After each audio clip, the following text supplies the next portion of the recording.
যত বিগত 22-23 বছর ধরে পানি এরকম দলায় নেই।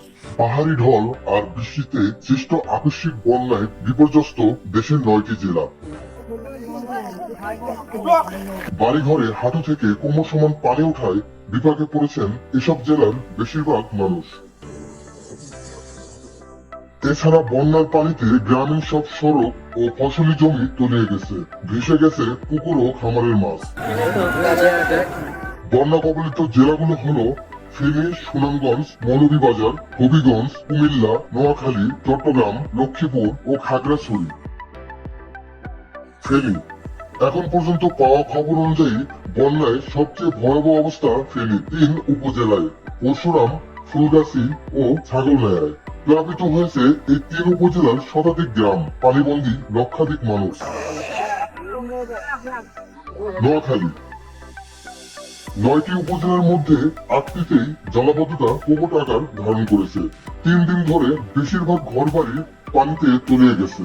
নোয়াখালী শহরের Lakshminarayanpur, Harinarayanpur, Kazi colony, lawyers colony, Rashid colony ও কৃষ্ণরামপুর এলাকার বেশিরভাগ বাসাবাড়ির আঙিনায় বৃষ্টির পানি থই থই করছে।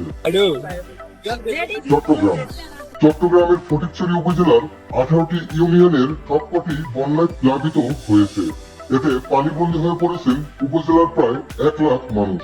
ঘরবাড়ি, ফসলি জমি প্লাবিত হওয়ার পাশাপাশি পাহাড়ি ঢলে ভাঙন দেখা দিয়েছে ধুরুং নদের বেড়িবাঁধের কয়েকটি স্থানে। কুমিল্লার গোমতী নদীতে পানি বেড়ে বন্যার আশঙ্কা দেখা দিয়েছে। গত মঙ্গলবার রাত থেকে বৃষ্টি ও ঢলের পানি ক্রমাগতভাবে বাড়ছে। গোমতী নদীর আদর্শ সদর উপজেলার বিভিন্ন এলাকায় ঘুরে দেখা যায় গোমতীর তীর ঘেঁষে আশ্রয় পড়ছে ঢেউ। চরাঞ্চলের কয়েক হাজার একর সবজি ক্ষেত পানিতে তলিয়ে গেছে। স্থানীয় বাসিন্দারা বলছেন গত 10 বছর গোমতী নদীতে এত পানি দেখেননি। পানি এরকম দলায় নেই। খাগড়াছড়ি সদর ও পানছড়ি উপজেলায় বন্যা পরিস্থিতির কিছুটা উন্নতি হলেও দিঘিনালা উপজেলায় আরো অবনতি হয়েছে। দিঘিনালায় এখনো হাজারো মানুষ পানিবন্দী অবস্থায় আছেন। দিঘিনালার সঙ্গে রাঙামাটির বাঘাইছড়ি উপজেলা ও লংগদু উপজেলার সরাসরি যোগাযোগ বন্ধ রয়েছে।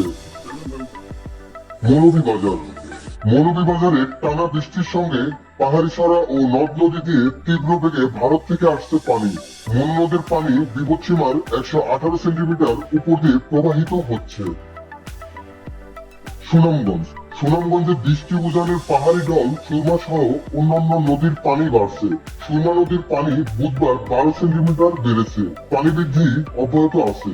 নদী ও হাওর এমনিতেই ভরা বর্ষার পানিতে টইটম্বুর, তাই পানি বাড়লে বন্যা পরিস্থিতির সৃষ্টি হতে পারে বলে আশঙ্কা করা হচ্ছে।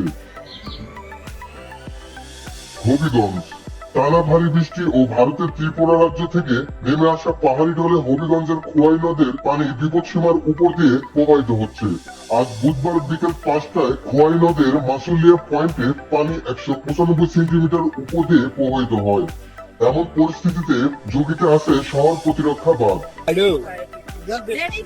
সিলেট বুধবার বৃষ্টির পরিমাণ কিছুটা কমলেও কমেনি মানুষের ভোগান্তি। গুড়ি গুড়ি বৃষ্টির ফলে ঘর থেকে বাইরে বেরিয়ে লোকজন ভোগান্তিতে পড়েন। অনেকে এমন বৃষ্টির কারণে ঘর থেকে প্রয়োজন ছাড়া বের হননি। ব্রাহ্মণবাড়িয়া ভারী বৃষ্টি ও পাহাড়ি ঢলে আখাউড়া স্থলবন্দর ও আন্তর্জাতিক ইমিগ্রেশন পুলিশ চেকপোস্ট প্লাবিত হয়েছে। বুধবার সকাল 10টার পর ইমিগ্রেশনের সব কার্যক্রম বন্ধ হয়ে যায়। পানির তোড়ে গাজীর বাসার এলাকায় অস্থায়ী সেতু ভেঙে আখাউড়া আগরতলা সড়কে যান চলাচল বন্ধ হয়ে গেছে। উপজেলার অন্তত 50টি গ্রাম প্লাবিত হয়েছে। অন্যদিকে পানিবন্দী মানুষকে উদ্ধারে বিভিন্ন জেলায় নেমেছে স্বেচ্ছাসেবী সহ বাংলাদেশ সেনাবাহিনী, কোস্ট গার্ড, বিজিবি এবং ফায়ার সার্ভিসের লোকজন।